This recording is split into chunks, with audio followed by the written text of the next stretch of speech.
So what I thought I would do a little bit different is share a personal story as to my journey. Unlike Fontaine, I'm actually not in HR. My degrees are in math and computer science, and my story and how I got to this point to where I am today actually began a long time ago. In the 1960s, as at that time, many of you probably weren't even born then, so sorry about that. But my story is I grew up in a place called South Central Los Angeles.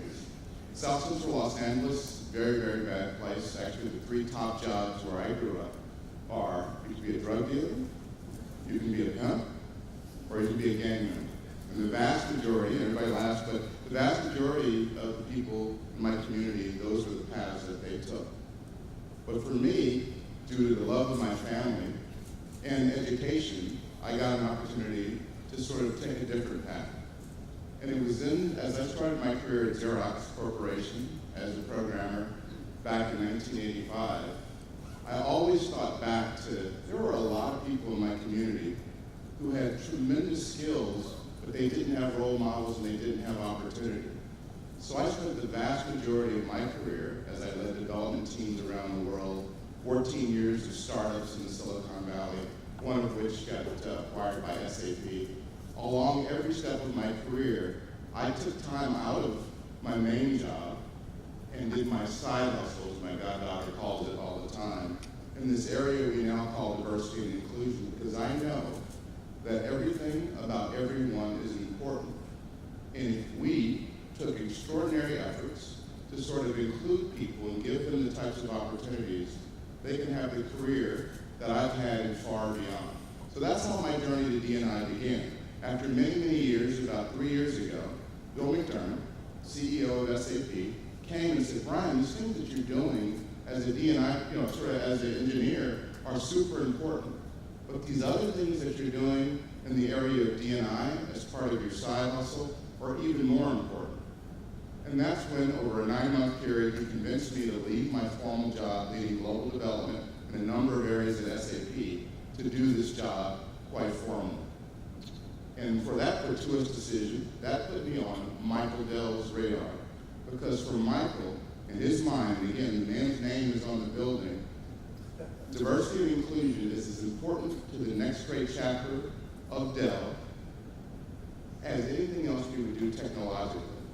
And coming from a person like Michael Dell, who, by the way, everything we do sort of not only touches the Dell brand, but touches his personal brand, convinced me that that stage was worth taking. So that's the mindset by which I came to D&I.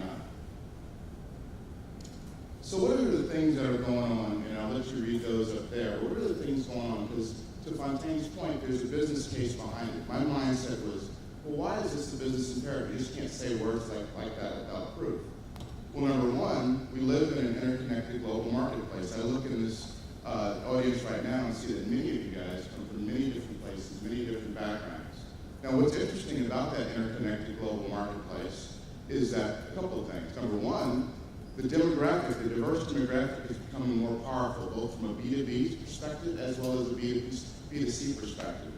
And you know what happens when people come into power? They vote with their wallet.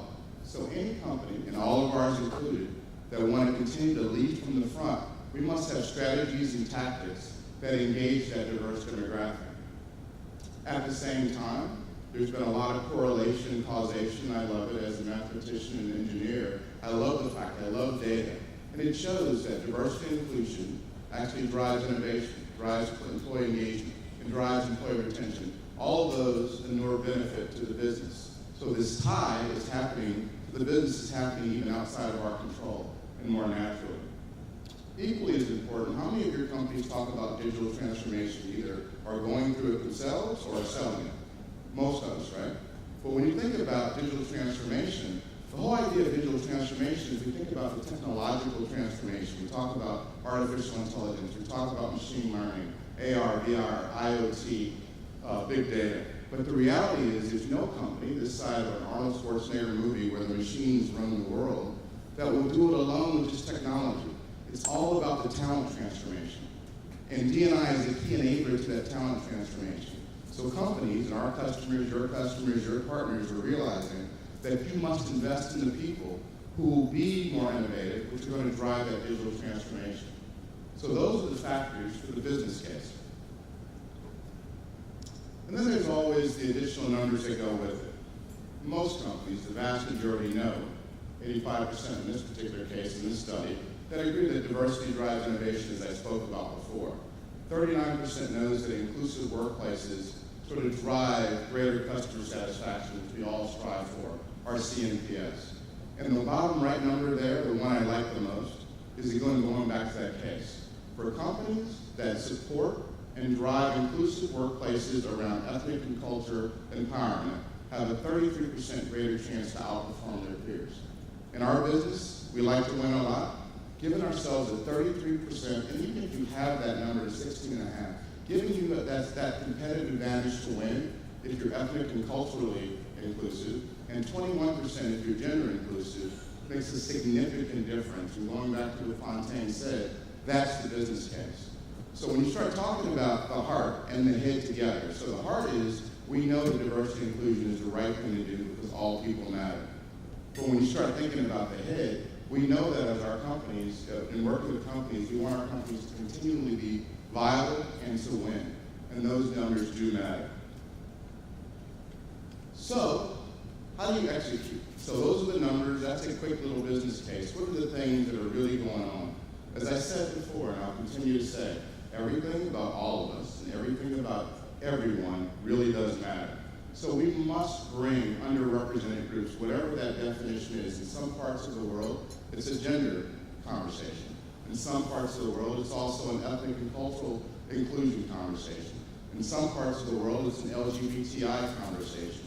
It's a cross-generational conversation. It's differently able people, it's veterans, it's a number of people, because all these people matter, so we must have strategies and tactics that sort of bring those groups into our workforces.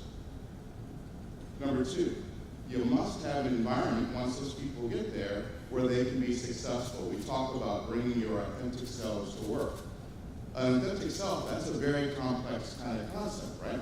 Because we're all, as human beings, very complex. And so our version of what it takes to be successful is different from the next person. But to make extraordinary and prescriptive efforts to sort of have environments where people can thrive. At Dell, that comes through our employee resource groups. How many of your companies have either business resource groups or employee resource groups? That is a tremendously great best practice for us. I'll give you another number. About 37,000 of our family members, we've got about 145,000 family members worldwide, are in employee resource groups. We measure everything at Dell. When we do our measurement of our ENPS, our employee NPS, the most engaged employee resource group members are plus 18 over our baseline, which is a 71. Our baseline is already quite high from an industry point of view at 53, but 71, what plus 71 means to us is these employees think they own the company as much as Michael Dell owns that company. So by giving them and encouraging them to be inclusive, or creating environments where they can be included and feel as though they can bring their authentic selves to work, they are driving the business forward. Now, one thing that's very interesting for me is how can we, and we do here at Dell, use our core competence in technology, our competence in machine learning, our competence in AI, our competence in AR and VR, our competence in big data to help drive more inclusion. For us, it actually is thinking about AI as the ship that sort of engineers out our bias, our unconscious bias that Fontaine talked about, the things that are in all of us, because we all have it there. So beyond our foundational learning, we've got unconscious bias training and other things that go on. We're actually using technology to drive inclusion forward. And I think of it as the talent continuum.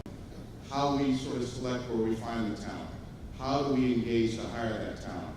How we then onboard that talent. That first year or two experience is very important. And how is that talent upwardly mobile? We're actually using technology to identify and really look at all of the decisions we've made to this date that got us to the representation where we are, which is where we want to be, and then sort of refine our strategies and tactics to address all that. Because we know data is the new fuel if AI and ML are the new rocket ship. So with that, I would always encourage you guys is to innovate.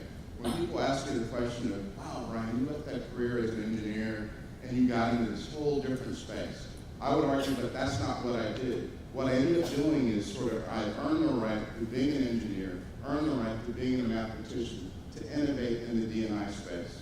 And the same energy and emotion and passion that all of our companies bring to innovate, to digitally transform, to be the best, I would say we must do that in the D&I space. When those two worlds together, all boats will rise. So thank you very much. Appreciate it.